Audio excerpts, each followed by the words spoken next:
మంచి పోరాటం పోరాడి తిని దేంట్లో? పాపంతో. ఏమని?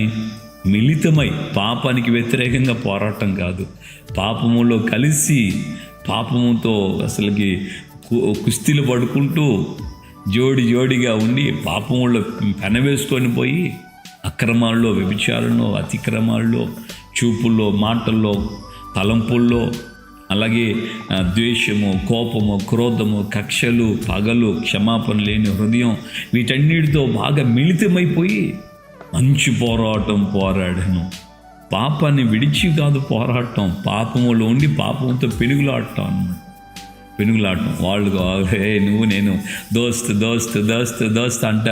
ఇక ఇద్దరు కలిసి అసలుకి కొట్టుకున్నట్టు కాదు, అట్టని పగతో కాదు, అట్టని మరీ ప్రేమతో కాదు, అంతగా మిళితమైపోయాడు.